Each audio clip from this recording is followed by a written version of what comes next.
Welcome, friends gathered in the sanctuary on Zoom and later on our YouTube channel. It is so good to be together. Welcome to the Unitarian Universalist Fellowship of Franklin, to the Smoky Mountains of Western North Carolina and Northeast Georgia, and the ancestral home of the Cherokee people. And welcome to the winter solstice, which started this morning at 10:03, making this the shortest day and the longest night of the year. We're a lay-led congregation of progressive minds and caring connections for over 53 years. My name is Mary Teslow, and I'm delighted to be your service leader this morning. We extend a warm welcome to those who may be visiting with us today for the first time or returning after a while. We're glad you're with us and look forward to getting to know you better. There'll be an opportunity to introduce yourself later in the service, and you can sign up for our newsletter in the guest book in the foyer. As we gather each Sunday, we take a moment to greet each other on Zoom and here in the sanctuary, affectionately the Zoomies and the Roomies. Roomies, please stand if you're willing and able, and wave hello. Turn to your right and wave to the camera above the door. And our Zoomies will wave back to us. Yay for that. And now our gathering song, Spirit of Life, with Miss Jude. Yay. Okay. If you're new, we kind of try to do a sign language version, so. Spirit of life, come unto me, sing in my heart all the stirrings of compassion, love in the wind, rise in the sea, move in the hand, giving life the shape.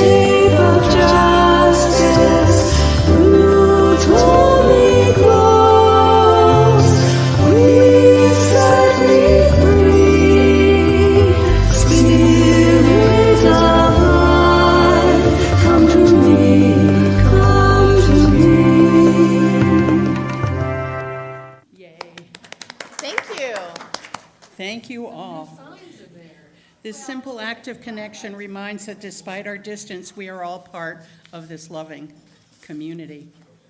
As a lay-led congregation, we appreciate all our volunteers, including our Sunday service team, Warren, Ben, Edgar, Penny on Zoom, and Claire later on our YouTube channel. Bill is our greeter this morning, Dana, Karen, and Jeff for hospitality.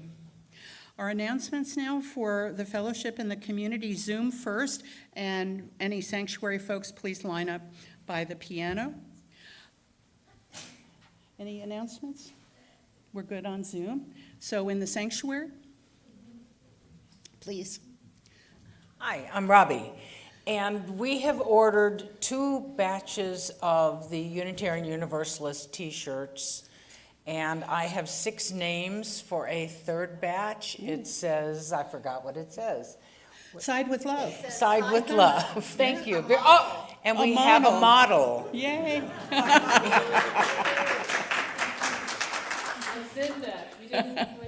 Did not plan that. I'm glad you're here in that shirt. So if we order at least 10, we get a discount. So I'm waiting till we have 10. We have 6. So if you would like to get one of those t-shirts, please talk to me afterwards, and we will be happy to put you on the list and send in the order. Thank you. Thank you. And you may have seen in the UU View, some of us, from time to time, like Christmas, get together at the Asian buffet, because that's all that's open on Christmas Day, folks. So I'm making a list of RSVPs. Japanese restaurants open also.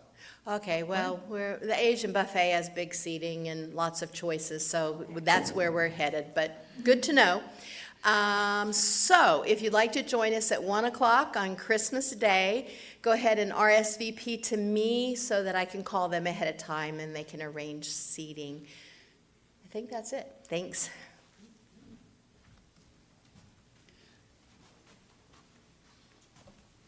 Hi, I'm Laura. You're all over here. I want to thank everybody that has been helping with the Arts and Crafts Show. I want to thank Warren for spotlighting our goodies, and I want to thank Yumiko for taking over the children's table and doing artwork with the children, which I think is for sale, and you'll be doing it again today, right? Right? Yeah. Okay. So that, okay, so shop till you drop. Today's the last day. Yay. But please don't drop. Just drop the money. Yeah. Hi, everybody. I'm Bonnie Gramlich. Oh, gosh, it's a joy to be here and see all of you. Thank you for coming this morning. Once again, I'm going to have to miss our gathering at the holiday because I go out of town. I do. And so I just want to say that today I have some time. If anyone is interested in going out to lunch, please see me downstairs and we'll see who all wants to go and figure out where we're going to go. And I would enjoy that kind of fellowship if anybody wants to come. So thank you very much. That is after the art show, right? I'll make sure everyone has time to shop. Yay. If I haven't cleaned most of that stuff out already. Okay. It's really, and I love how the artists have charged very reasonable pricing. That's appreciated for those of us on a budget. Thank you. Gifts of love. Yeah. Hi, Clark. Clark Show. As most of you know, we have sort of philosophical discussions Sunday at 9:30, the 3rd Sunday of the month, and we have discussions the first Thursday at 7 p.m. I'm putting this together as I stand here. We have decided today to go all Zoom on both discussions, and we value anybody's input. So there is a connection in the newsletter just below the top in the blue box. I just realized, or was informed by Mary. And you just press that button and you will be connected to the Zoom part of the discussions at those times. So that is a recent development that we're going all Zoom. I wanted to let everybody know, and I wanted to recruit new members who are willing to set us straight on any topic that Don or Mary or anybody brings into the discussion. Wonderful. Did I cover the Yep, issue? absolutely. Thank you. Also, if someone in person wants to be downstairs early with your own device, with your phone or such, that's also great.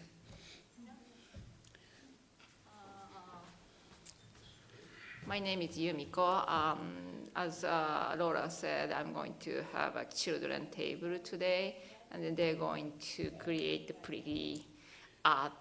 So if you can buy, that'd be great. It's just $1 for each piece. And then I would write your name and your wish or goal in Japanese in the calligraphy style. So it's free. So would you please stop by the table? Wonderful, thank you, thank you. Please be sure to keep up to date by checking the UU View, our website, and the bulletin board downstairs in Celebration Hall. As respiratory viruses increase as the weather cools or chills and the air dries, we encourage everyone to consider vaccinations and joining us on Zoom if you don't feel well. We also have supplies in the entry and a reminder to request anyone testing positive or significantly exposed to contact our president, Jude Lowry. Our fellowship is a light for liberal religion in the mountains that values diversity and the richness it brings to our community. Our celebration of diversity is reflected in the variety of our Sunday services. In addition to different topics, our service sequence and length sometimes varies. We hope today's service enriches your journey of discovery. As Unitarian Universalists, we draw from many sources, including wisdom from the world's religions, which inspire us in our spiritual lives. Today today's service weaves together 3 holidays of this season: Hanukkah, Christmas, and Yule.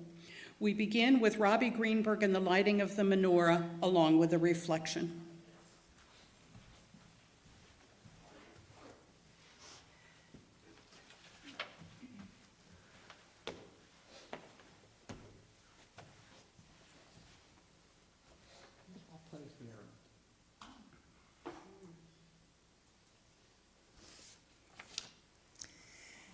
Hi.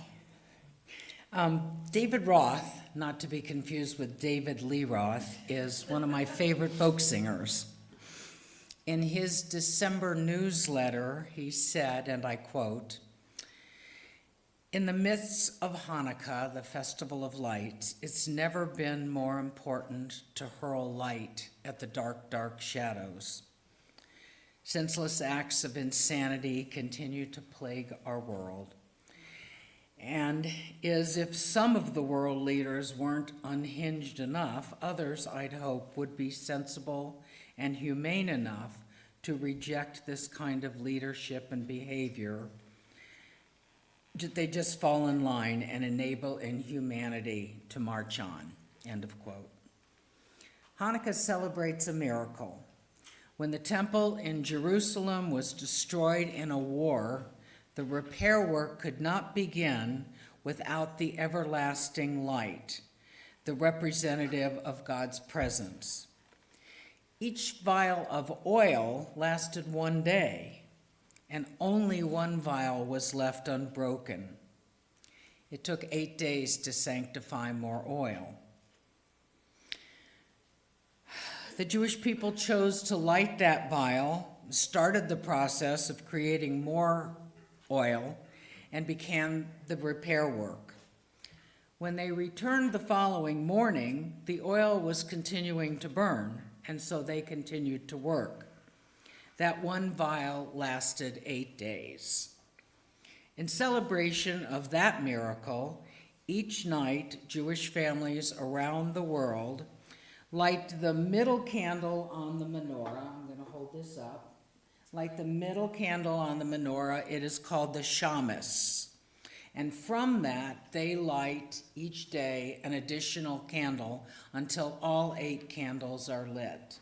Tonight will be the 7th night of Hanukkah, and so in celebration of tonight, I will light the 7th candle.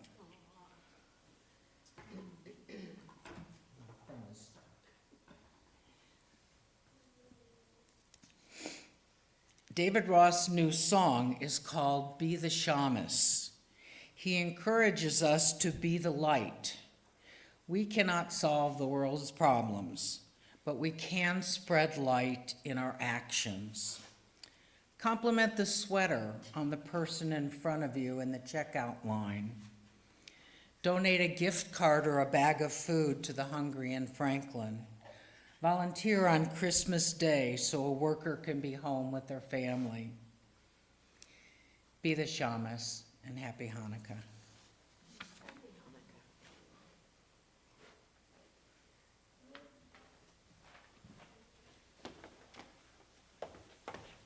Thank you, Robbie.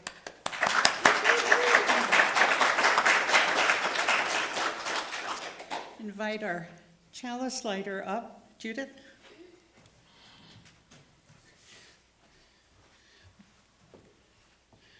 And then we'll have special chalice extinguishers later. Thank you. We light this chalice as a symbol of the many lights kindled in this season. The Hanukkah menorah burning bright with courage and faith. The Christmas star heralding hope born anew. The returning sun of solstice promising warmth and renewal to a frozen earth. May this flame remind us that we are light bearers called to illuminate the darkness with compassion, to warm the cold with kindness, and to kindle hope in one another's hearts.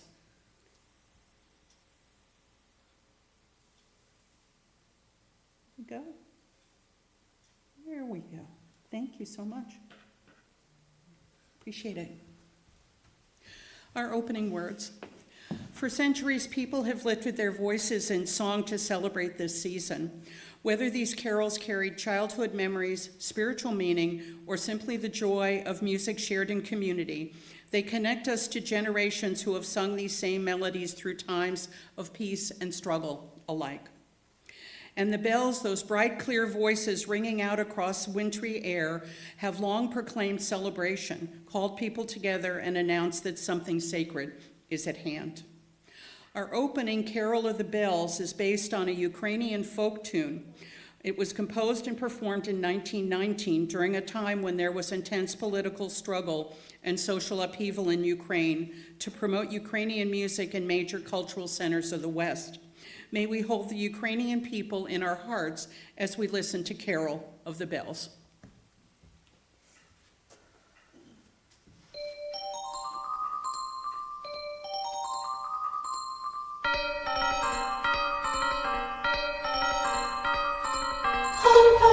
Sweet silver bells all seem to sing, throw cares away, Christmas is here, bring me good cheer to young and old, me and my Lord, ding dong ding dong, that is the song with joyful ring, all caroling, one seems to hear words of good cheer.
It is our joy to welcome back Bill Groves this morning. Bill received his bachelor's degree in psychology from St. Minard Seminary in southern Indiana. He then went on to complete 4 years postgraduate work in theology, counseling, and pastoral studies at St. Francis School of Pastoral Ministry in Milwaukee, where he earned his Master of Divinity. Bill was ordained a Catholic priest in 1980 and continued in the priesthood for 10 years in Colorado, working almost exclusively with people of Native American and Hispanic culture. In 1990, he left active priesthood and soon began working in his home state of Oklahoma as a licensed drug and alcohol counselor. He came to Franklin in January of 2012 and became part of the Spiritual Light Center family, where he was happily their administrator until he retired in March 2022. Bill spent much of his post-retirement years wandering the woods with his dogs, his most favorite thing. And now join me in welcoming Bill with his message, Christmas Myths and Legends.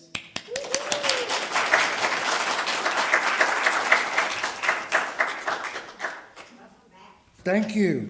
Who said that? Did you say that? You said that. Okay, well, thank you. I'm going to take it from everybody. Welcome. I look around at all the people. I know most of you folks. Okay, so the stories and myths that created Christmas. And that's pretty much what I talk about. Pretty much that's it. That's about the whole thing right there. And if you're going to talk about that, we kind of have to back up. You don't have to, but it's helpful to back up a little bit and say, what's a myth? As I grew up, I understood the word myth to mean a falsehood, something that wasn't real. Oh, that's just a myth. But that's not the definition of the word. Think about, well, okay, by the way, happy winter solstice. Yay. After I leave here, I'm going to be meeting a friend of mine, and we're going to go up to Whittier and sit around a campfire and swap stories and have a good time. And so think about that. A bunch of people sitting around a campfire, swapping stories. You know, that's kind of how myths, I think that's the picture in my brain anyway of a myth. You know, we end up with a story, and somebody tells this story, and then they pass it around the campfire, and it gets really cool. And then a couple of years later, somebody tells that same story again, or then, you know, they like that. So a few weeks later, somebody around another campfire tells that same story, and the story evolves, and it evolves, and it evolves, and then ultimately it becomes something really powerful, you know, something that really contains within it a truth, a kernel of a truth that everybody, that resonates. And therefore, that's a myth. And you know, we got to stop and, you know, think, well, things like the conquering hero coming back from battle. You know, that's a myth. Or the woman who breaks the glass ceiling in her corporation. That's a myth. Jesus' resurrection from the dead. That's a myth. None of them are falsehoods. None of them are lies. None of them, they're stories. And they contain within them something powerful that changes or is able to change someone. Elvis Presley, was he a myth? Well, you know, he wasn't fake.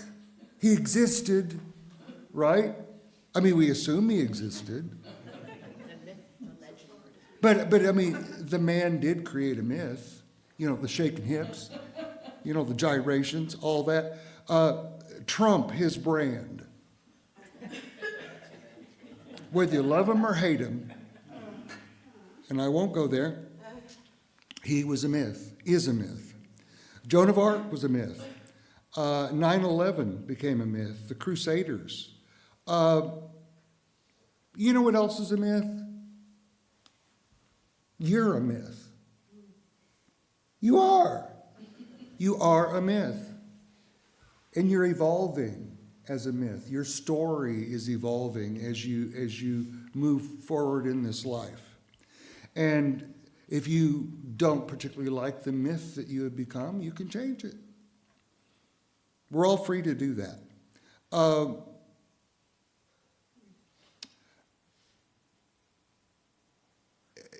And interestingly, all myths are lodged differently in each person's mind. So I may sit back and talk about the myth of 9/11 or something, and somebody else is going to have a different take on it entirely. It's just the way it works. So let's dig around a little bit in the dirt and scratch up some of the historical myths that created Christmas. There's a bunch of them. How about let's first start out with the pre-Christian myths. A virgin birth around the time of the winter solstice. Is that Christian? It's not exclusively Christian by a long shot, okay? That particular myth, a virgin birth around the time of the winter solstice, was a very popular myth to assign to the ancient gods. And the bottom line, if you were not born around the time of Christmas, you weren't much of a god. You're pretty a weak, kind of weenie sort of god. Because the ones that were born around December 25th of a virgin were Ra, the Egyptian sun god, born of a virgin; Horus, the son of the virgin mother Isis; the Phrygo-Roman god Attis was born of a virgin; Nana was born on December 25th. I always wondered if she was what got started, the grandmother term Nana. I don't know. Could be. But, okay, so before 1000 BCE, there were other gods and demigods that were born on December 25th. Horus, Osiris, I already mentioned Attis. And then before 2000 BCE, there was Mithra, Pericles, Dionysus, Tammuz, Adonis, all of which were said to be born on December 25th. So, what's the big deal about December 25th? Well, that's when the day, okay, just imagine you're a bunch of people that don't have electricity, you're living out in the middle, it's a long time ago, and you're sitting around a campfire trying to stay warm, and the days are getting colder and longer, shorter and shorter and shorter and shorter. The days just keep getting shorter, and people might become afraid. Why? Freeze to death. Days are just going to keep getting shorter till they disappear. And then all of a sudden it turns around. And the days start getting longer and longer. And what a time of joy and celebration that would originally be. Right? Okay. So to be born on that day, when the darkness is turned into light, darkness is changed into light, that would be pretty significant. What a powerful thing. Okay, so they kind of scramble to want to be born on December 25th. Now, how's about the myth of Jesus being born on December 25th? Well, first of all,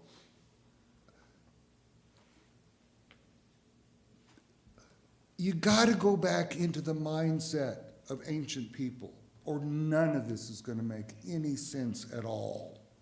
Okay? If Jesus, first of all, it says in the Bible that the shepherds were watching their flocks by night. Well, that only happened in the spring, okay? In the lambing season, because they wanted to protect the lambs. And to make sure that, well, so if that's more than likely when Jesus was born, why do we say December 25th?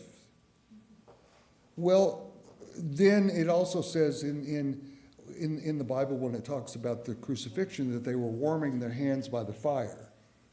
Okay, so that wasn't at Easter. So you kind of got the times backwards, all right? Now, if you're thinking in the mindset of an ancient person, that did not mean that you were faking it. And that did not mean that you were making things less true. If you're thinking in the mindset of an ancient person, you were, by moving Jesus' birth from the spring to December 25th, you were making the story of his birth more true. Because they were seeing this man as a great man. Well, he wouldn't have been much of a great man if he wasn't born on December 25th. You get it? Okay, so the idea where they were trying to make the story more true, all right, more accurate. So that's why it got switched. So how about let's just go back a little bit and look at some of the stuff that created Christmas. And you might, as I go back in this kind of stuff, it may not sound real Christmassy, but that's because Victorians really changed the whole idea of Christmas. But the people of ancient Rome, they celebrated the winter solstice with a huge festival called Saturnalia. And it was meant to give thanks to the god Saturn, the god of wealth, agriculture, and liberation. And by the time of the annual winter solstice, the last planning of the season had already been completed, and everybody was ready to lay back and just, enjoy themselves. So the Saturnalia festival, which was usually celebrated in a span between the 17th of December up until December 24th, it was basically an extended party. We're done with all this work. Let's get drunk. So that's what they did.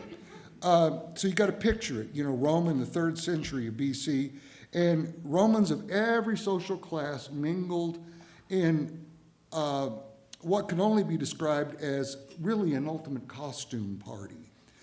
Enslaved people and enslavers swapped roles. Men and women swapped roles, so the men were dressed in drag. Saturnalia encouraged hierarchies to upend themselves and trade places. And so it was a time of social reset, is really a kind of a good way to put it, where everybody got a taste of what life would be like on the other side of the divide. And at its core, Saturnalia was also about questioning societal norms and embracing a more fluid way of existing. There was a kind of a carnival-esque free-for-all kind of idea where the rigid lines of social classes were broken and gender ideas melted away, but it was only for just 1 week. So the 25th of December was considered the climax, and it had a special name just for that one day. It was called Brumalia. And this period was known for widespread, I'll keep saying this over and over for the next couple of minutes because it just keep repeating it, widespread drunkenness, gambling, and debauchery. That was the fun times. Emperor Aurelian, he decided to declare December 25th as the birthday of the unconquerable sun. And it was a festival mostly celebrated by the upper class. It was dedicated to the Iranian sun god Mithra, who was the god god of the sun. He was also the god of justice and war, and to the Roman, it was also dedicated to the Roman sun god, just called Sol. And other than Saturnalia, one of the festivals that had a huge influence on Christmas was Yule, and that word is still used today. It was celebrated largely by the Norse people in Northern Europe. Many of the old Yule celebrations have come down pretty much unscathed and are part of Christmas celebrations today. The Yuletide celebration lasted for exactly 12 days. So you still have the 12 days of Christmas. There was a Yule tree that was decorated around the time of the winter solstice, and there was a Yule log, which would be lit so that the families could continue to feast and be merry all clear into the night. There was also a Yule ham, which became part of the celebration because the boar was sacred to the pagan god Freyr.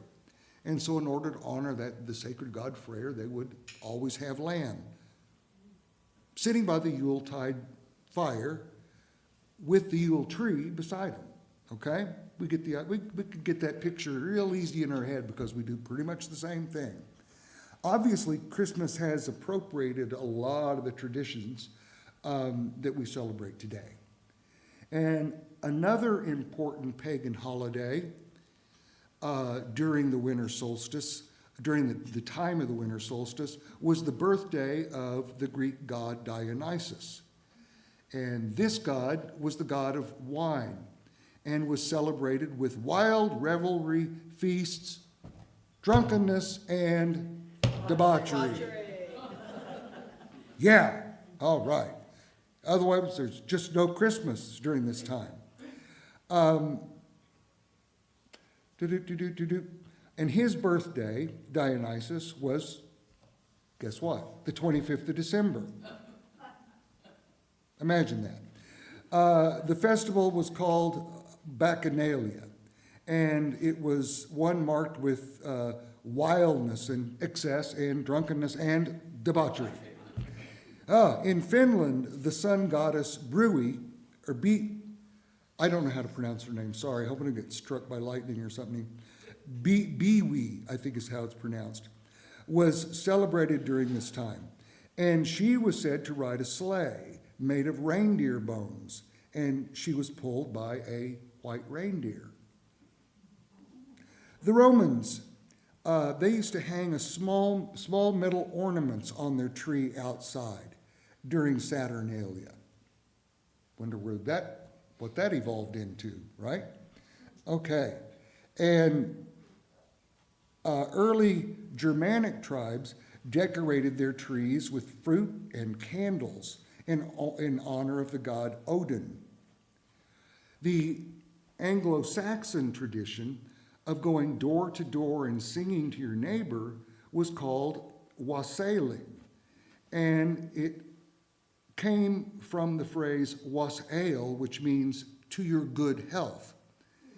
And my patron saint, St. Francis of Assisi, in the 13th century, he took that inspiration of the ancient gods and he began to go door to door singing Christmas carols in order to celebrate Christmas.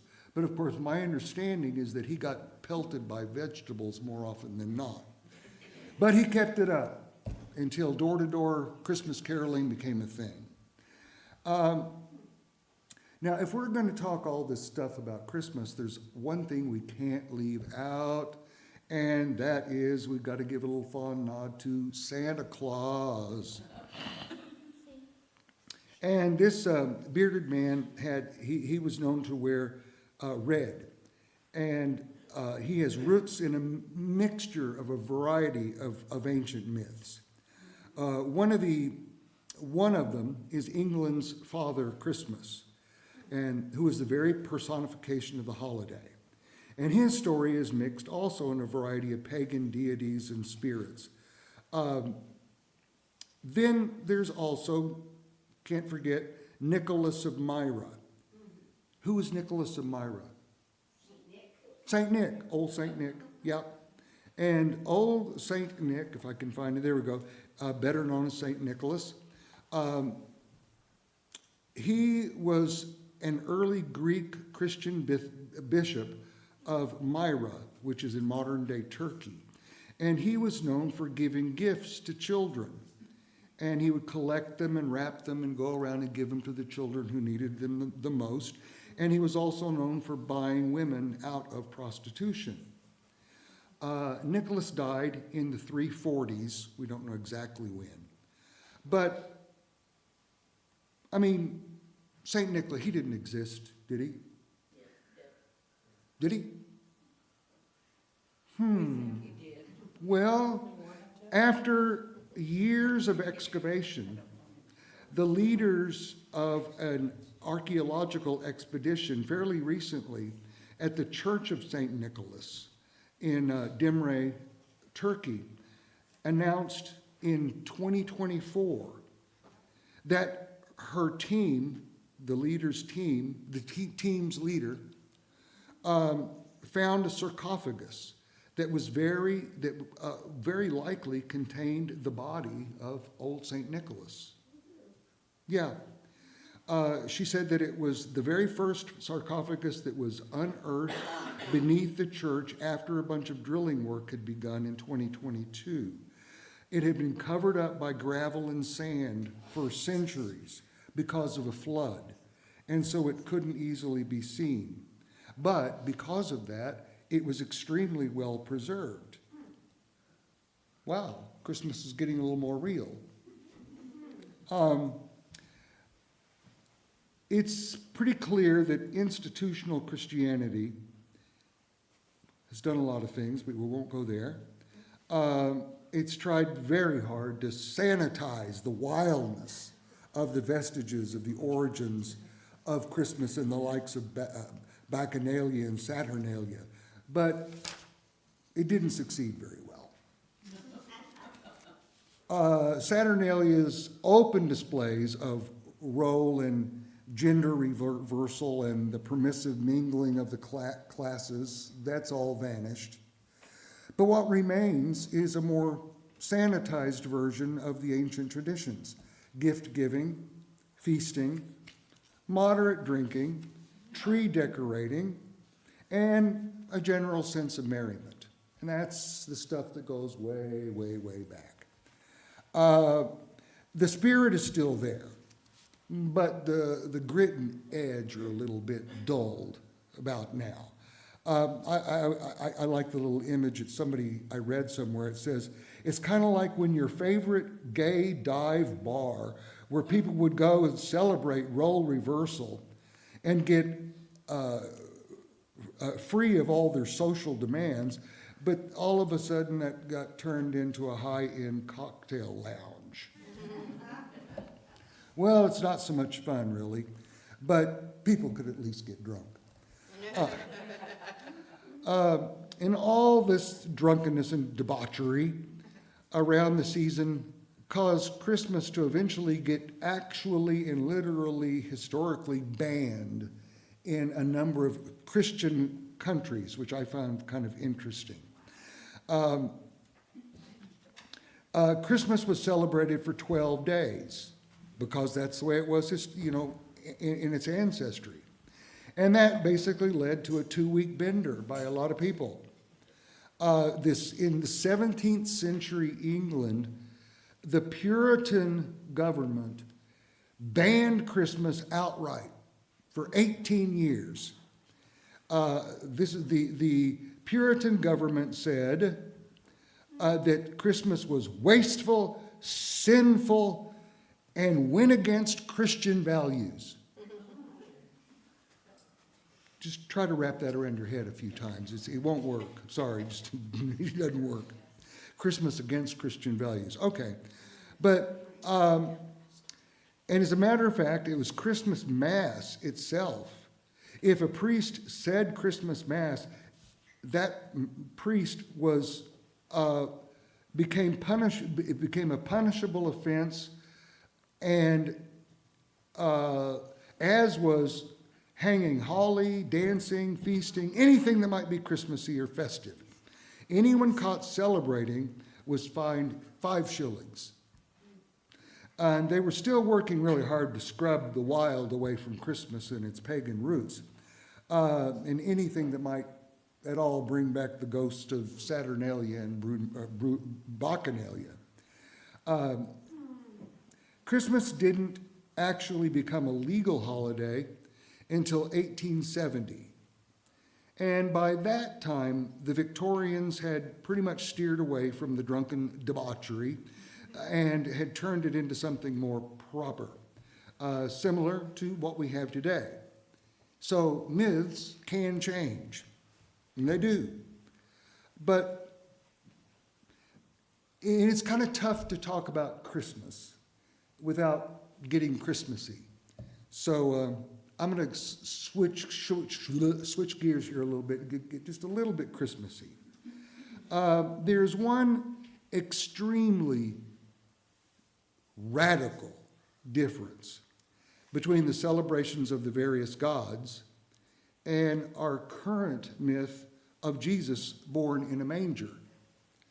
All the gods were rich, powerful, and they were all to be feared. The story of Jesus' birth is very unique among the myths. It's one of a simple, humble, poor woman who found herself pregnant and out of wedlock. And she was to bear a child without an earthly father. Her condition by law was that she was to be stoned to death. But she took the risk, and she allowed Joseph of Arimathea to cover as her husband. They came to Bethlehem, which was required by the annual taxation, and they didn't have any place to stay. So they took shelter in a stable. Now, what that probably means is it would have been the downstairs room of a relative's home.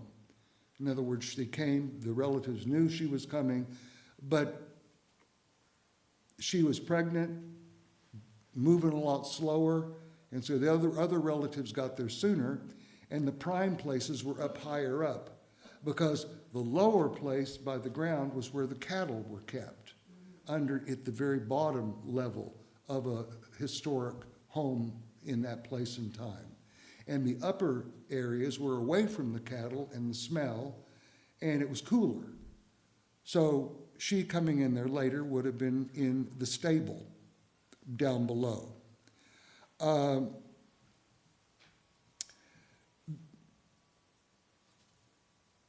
Yeah, just think of that. Smell of urine, smell of excrement, not very nice. And when it came time for her to bear her child, the only place to lay him was in the manger. And what is the manger? The feeding trough.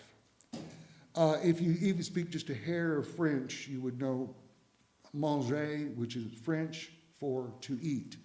So the place for the cattle to eat was called the manger. So the greatness of Jesus was not in the least bit reflected by the humbleness of his birth.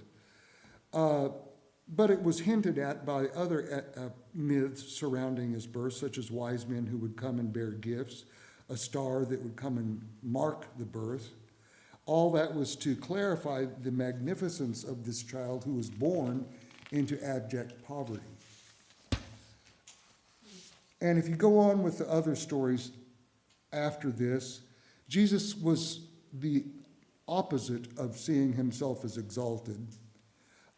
He flatly rejected labels that got thrown at him, such as Son of God or Messiah. He kept saying that instead of him being exalted as Son of God or Messiah, he kept saying, whatever I am, you are too. And not only will you be too, but you will do greater things than these, he kept saying. Sounds very not at all like the deities of old that were born on December 25th. He was not born into an ignorant family or an illiterate family by any means. Mary and her mother Anna were brilliant women. These aren't so much reflected in the Bible, but in other writings.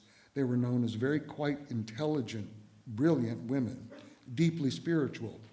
Joseph Arimathea was a very wise and able man. He was wealthy enough to be able to protect the family. They would be joined by others of tremendous knowledge. Hardly the least of these was Mary Magdalene, who was an extremely wise woman in her own right and a perfect female counterpart for Jesus, regardless what their relationship was. So greatness was in his blood and in his DNA. Personally, this is where I get just me, I'm very grateful for this day because I see Jesus as probably the best thing I could come up with that fits the communities I hang out with. He would be what I would call my spiritual guide. And a friend who would walk with me and has kept me safe to this day. And God knows how I got here to this day. I have no idea. I won't go into that, but about 10,000 ways I should be dead. Our mythology says that this is the day that the consciousness of Christ became flesh and walked with us. This birth isn't just limited to Jesus of Nazareth. His greatness is, as the one who said, I and the Father are one, is extended to anybody who would choose to let this be their birthday too. And so the question is, am I humble enough to be born in a stable among the urine of cattle and laid in a feeding trough? And on the flip side, will I allow the full greatness of the consciousness of Christ to rise up and shine from within me? We're called by the Spirit of Christmas not to worship the baby Jesus in a crib, but to be the real presence of the divine in a world that is desperate for healing and for help. Christmas is your myth. It's whatever you want to make it. It's not mine. It's yours. And you mold it and you fashion it just exactly the way you want to. I want it to be my birthday. So did a lot of other gods. Oh, well, I want it to be my birthday. I want it to, I want to be a rebirth of a child of divinity.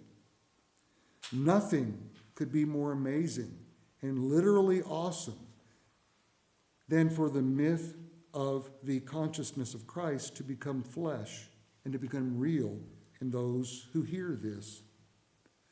For us to allow ourselves, let ourselves, imagine ourselves to be the human face of the Creator.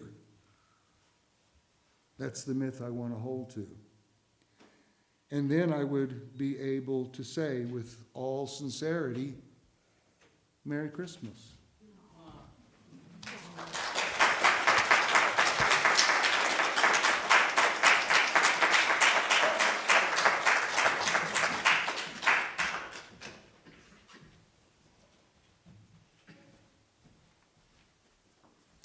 Bill, thank you so much. A wonderful gift for this season. And now we have a very special interlude. Warren, will you please share something about that? This is a little bit selfish because many new people are here that have never heard me as a musician play my flute. And so I have a recording. This recording is of Gesù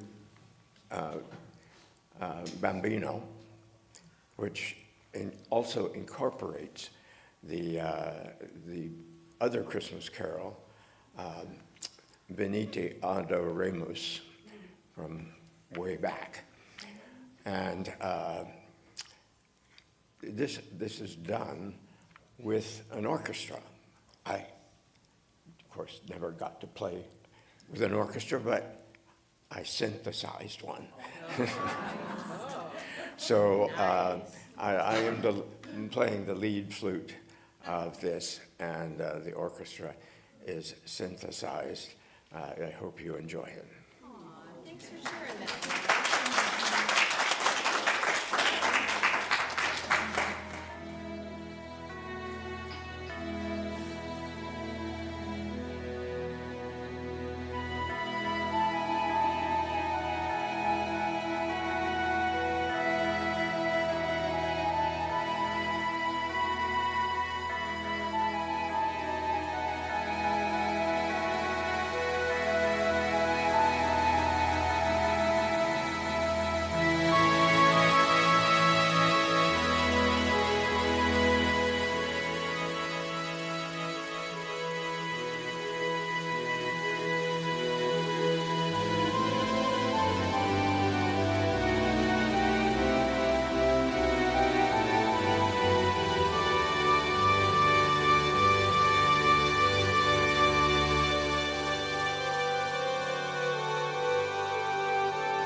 Thank you, Warren.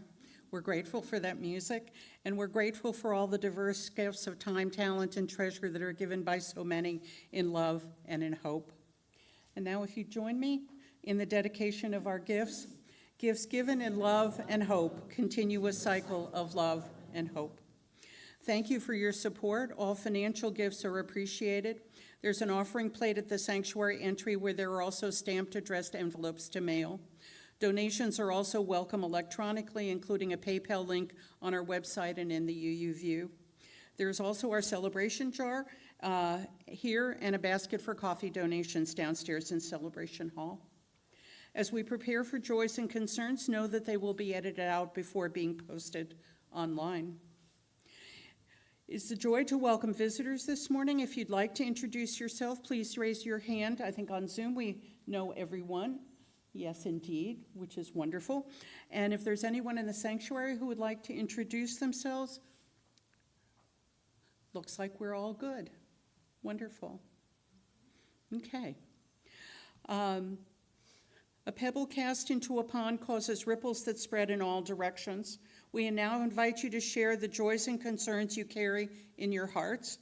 This is a time to speak what matters most to you, celebrations that lift your spirit, worries that weigh upon you, gratitude that fills you, or needs for which you seek support. Your words matter here, your experiences matter, and you matter. If you'd like, you're welcome to share a brief special joy or concern, and I'll drop a pebble in the water. We'll begin with those on Zoom, and then we'll follow those in the sanctuary and invite those in the sanctuary to line up by the piano. We have a last final pebble as we acknowledge our shared joys and concerns, our celebrations and struggles, our hopes and our heartaches. May we know that we not carry our burdens alone, and that our joys are multiplied when shared. May we hold one another gently in our hearts, remembering that we belong to one another. We now invite you into a minute of silence. You can choose to meditate, pray, reflect on something you've heard here today, or simply sit silently in community with others, and I'll bring you back with the chimes.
Our closing carol is Solstice Carol.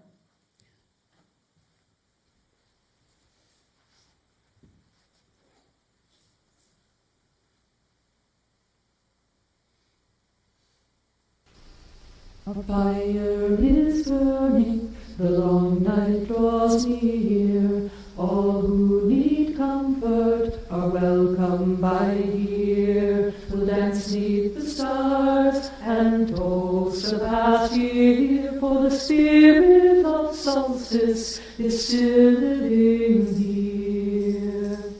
We'll count all our blessings while the mother lays down, with snow as her blanket covering the ground. Thanks to the mother for the life that she brings. She'll waken to warm us again in the spring.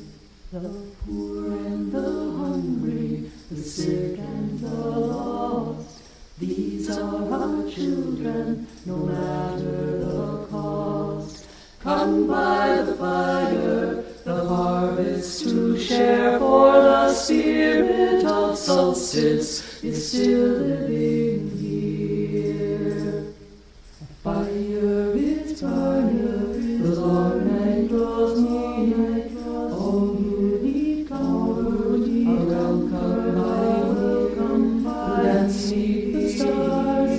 and toast the past year, for the spirit of solstice is still living here. The spirit of solstice is still living here.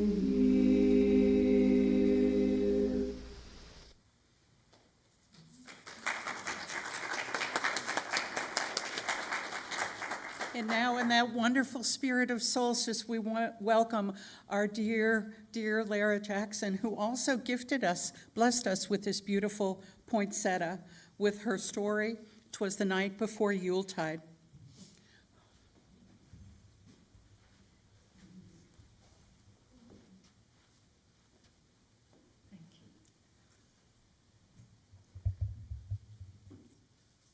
Something I think the children will enjoy. So this is for you, kiddos. 'Twas the night before Yuletide, when all through the glen, not a creature was stirring, not a fox, not a hen. A blanket of snow shined bright that night as it covered the ground, reflecting moonlight. The fairies were all sleeping in their trees, not a worry about flurries or a cold winter breeze. The elves and the gnomes were down in their burrows, sleeping like babes in their soft earthen burrows.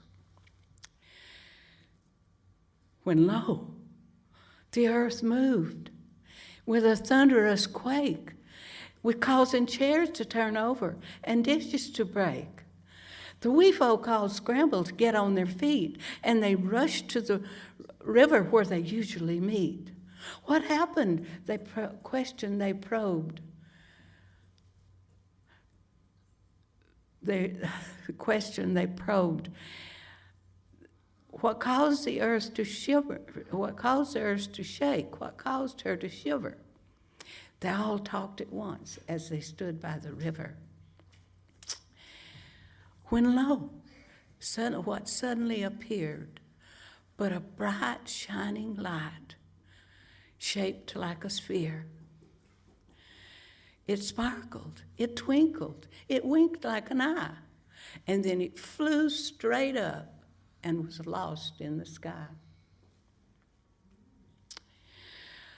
Before they could rustle, before they could rumble, there appeared from the crowd with a swish and a thumble a stately old crone, her hand on a cane, pristine in green and a long flowing mane.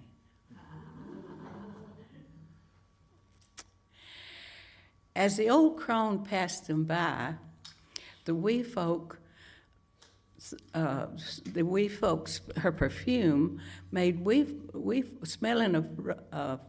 smelling of meadows and flowers of bloom, made each of the wee folk think of spring. When the earth raises from her slumber and birds start to sing.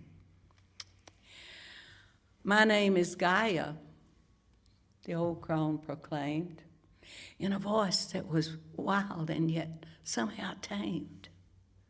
I've come to remind you, for you seem to forget, that the time of Yule is the time to celebrate, and yet I see no house fires. I hear no music or bells. The air is not filled with fragrant, rich smells of baking and broiling and cooking and simmering stews, of cider that's mulled and other hot brews.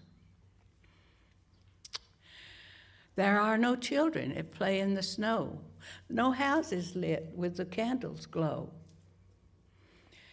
Have you forgotten, my children, the joy, the fun of celebrating the rebirth of the sun? She stared at the wee folk, and her eyes went round as they shuffled their feet and stared at the ground. Then she smiled, that smile that lights up the day, and she said, "Come, my children, let's play." So they gathered the mistletoe, they gathered the holly. They put off the drab and put on the jolly. They built a giant bonfire, and they danced and they sang. They brought out the bells and they clapped when they rang. They hung wires, hung lights all through the trees. And they hung bows, oh so merry, in colors of raspberry, bayberry, and cherry.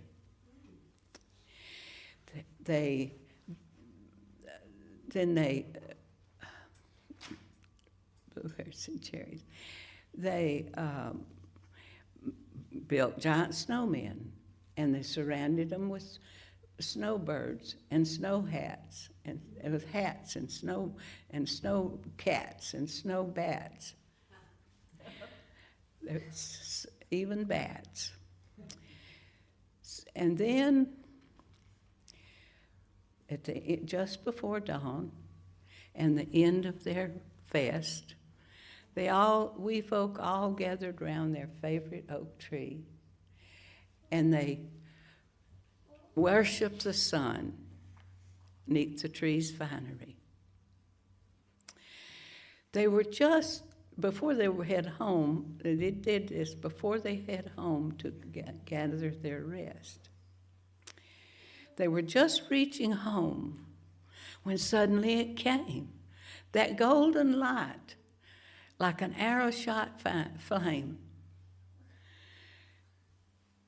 It sparkled, it twinkled, and then that golden sphere turned into a star.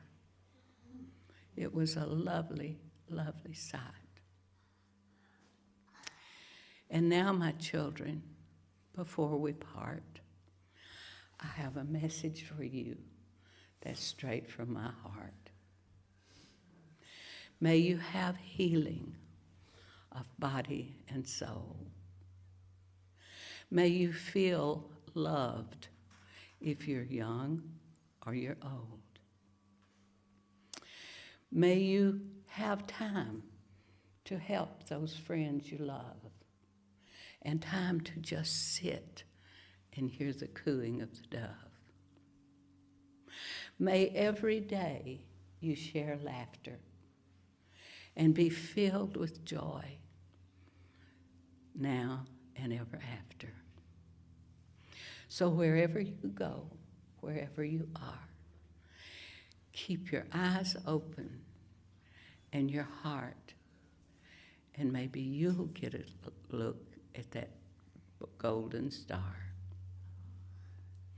Happy Yuletide, my children, and good night.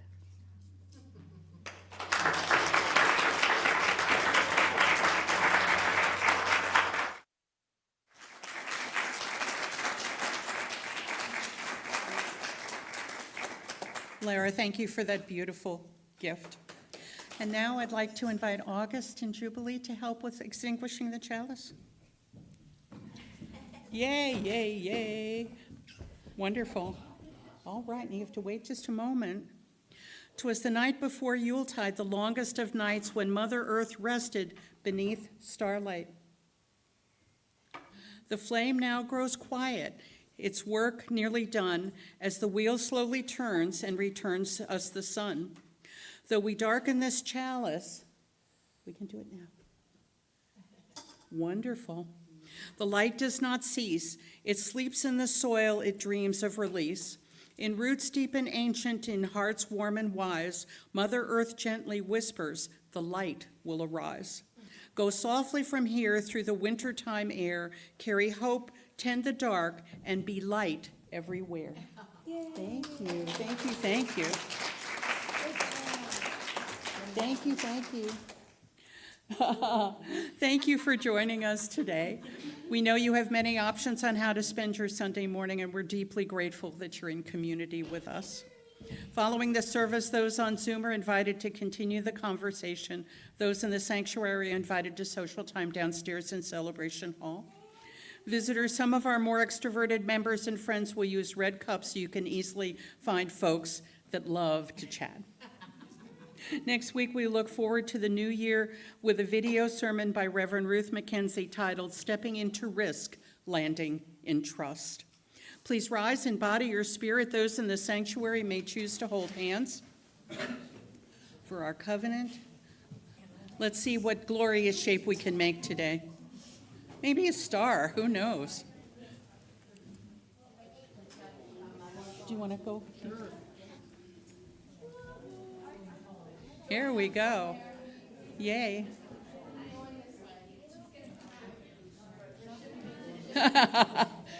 Sort of an unusual looking star, but yay. There we go. We got you, August? Yay. Love is the spirit of this fellowship, and community is its goal. This is our great covenant, to dwell together in peace, to seek the truth in love, and to help one another. So may it be. Let's wave goodbye to our Zoomies, and they'll wave to us. Wonderful. Go in peace. The service has ended.